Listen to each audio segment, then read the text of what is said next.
Hello, welcome to Hull. We're here for the World Gravel Championships. Bit of tech for you now, and if you think I'm going to get Van der Poel's bike, you can forget it. The crowd's massive. Let's go and see what else we can find.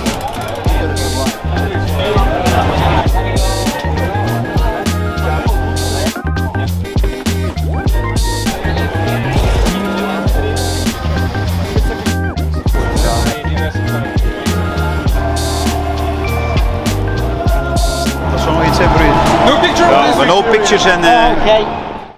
And we're off. Let's start with a bike that I'm actually allowed to film, and that is possibly the one with the greatest paint job in the peloton.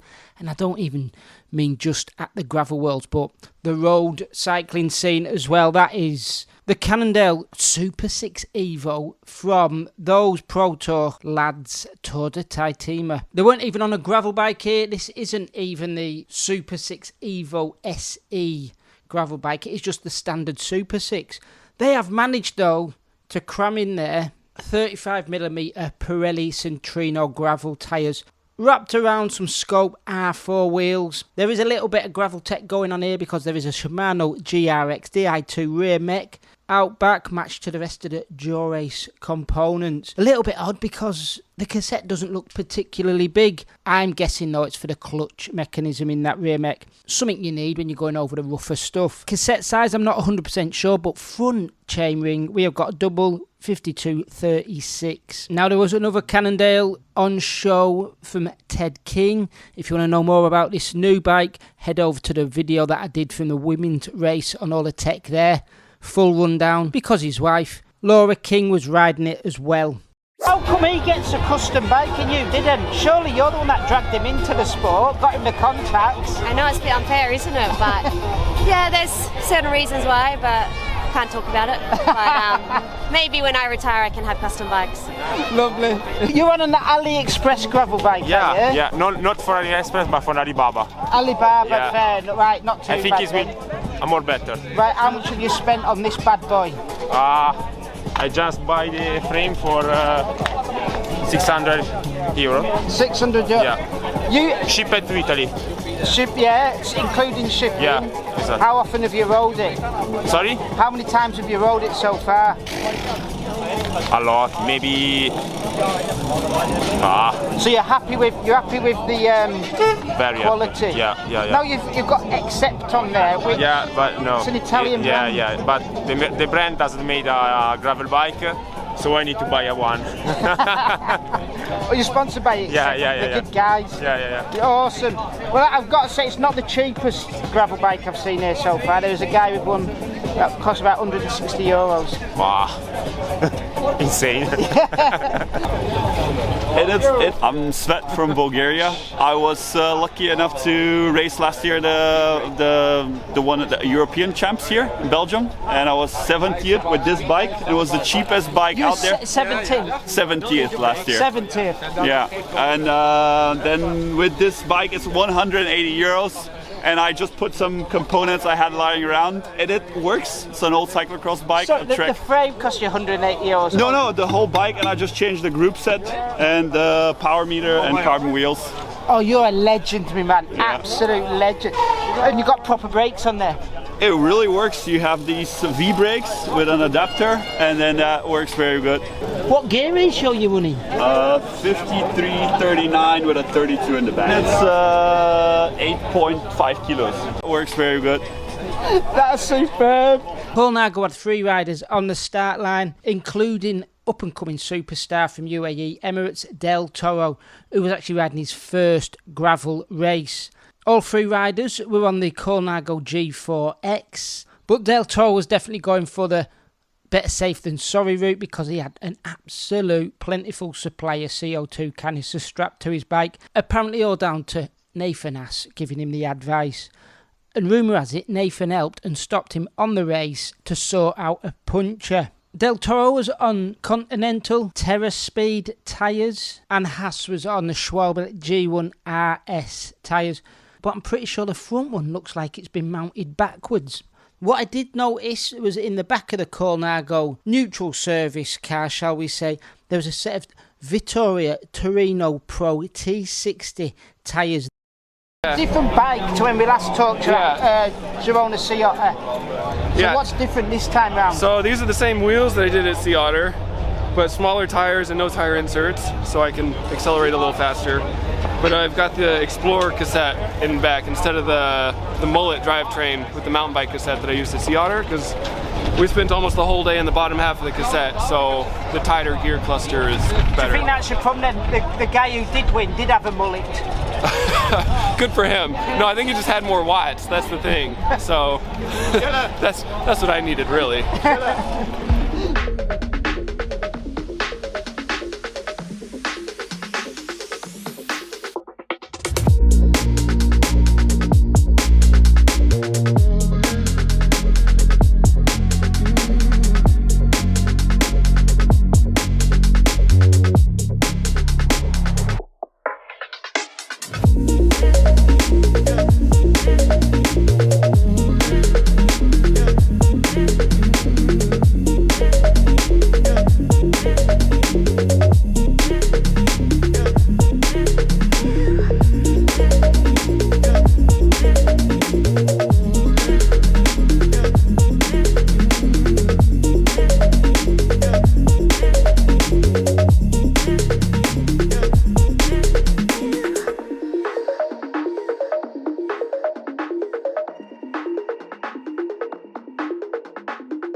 Go on, run through the gears that guys are using today.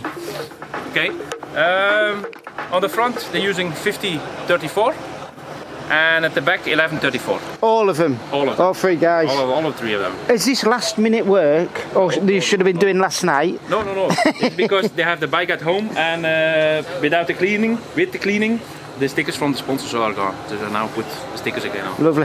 Did they have their own choice of what bike they want to choose? Because we also got the Crux here and we got the Roubaix here. They can choose. Tim is riding the Roubaix because he finds it faster.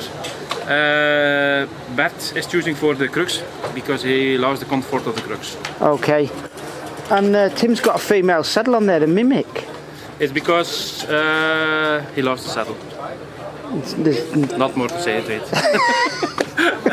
Run us through your bike if you've got 30 seconds. Yeah, so I'm on the Pinarello X, which is kind of Pinarello's, endurance road bike, but you can fit in the 40mm tyres in there. Obviously it's dry, so I've got no issue with mud clearance. 40mm Terra Speed Continentals, that's a super fast tyre. And then I've got full Jaw Race road setup, basically road pedals, 54 40 chainring up front, C50 wheels, 1134 cassette, and yeah, it's pretty much very similar to my road setup, bar the tyres really, and obviously we've got some tyre liners in there as well. But yeah, I think it's a super nice bike. Feels really good. Obviously, I've won races on it already, so the setup's good and it works. So yeah, just eager for today. Are you allowed to tell us what tyre pressure is rolling on? Or is it top secret? Not really. 2.2, 2.4. 2.2, 2.4, lovely stuff. And do we know the gear ratio? 52 single and 1046. Local lad to Leuven, Jesper Stuyvens was on the start line and he was riding a Trek Checkmate, which is Trek's latest race gravel bike. It had a very fancy Project 1 paint job, and just check out them blip buttons on the drops, a position that we don't generally see too often. Full SRAM Red Explorer group set on there, won by very fancy indeed. Last year's Gravel World Champion and this year's 7th place finisher, Matej Mohoric, was on his Merida Silex frame, a bike that we saw first showcased last year. Tyres are from Continental at a Terra Speed, and he was one of the only men in the peloton that actually had a dropper seat post. Got some custom painted Vision wheels on there as well. And being pro, he's got access to FSA's K-Force Pro Edition stem, which basically allows the riders to have any length, any degree drop. Elsewhere in the peloton there was some absolute delights, but one that stood out and that several German riders were aboard was the Scott Gravel Addict frame in a limited edition custom paint job. No expenses were spared here. SRAM Red Explorer group set throughout, which seemed to be used a lot across the peloton. But it was those wheels, the lightweight Pathfinder Evos. Not a cheap setup because those wheels alone cost €4,600. And before I go, I did say at the start of the video that I was going to be lucky to get Van der Poel's bike. Well, I got a few shots at the end before it was whisked away by the UCI for checking for the motor and the weight and all that malarkey. He was, of course, on a Canyon Grail full jaw race group set, DI2, of course. He even had road pedals on there. Tyres are Torino 0, no inserts in there, 38mm width, and looped around jaw race carbon wheels. And of course, being Van der Poel, it's got a custom paint job. Right, that is it from me. I hope you have enjoyed this video. If you have, give us a like, subscribe, and as always, thank you for watching and enjoy your riding.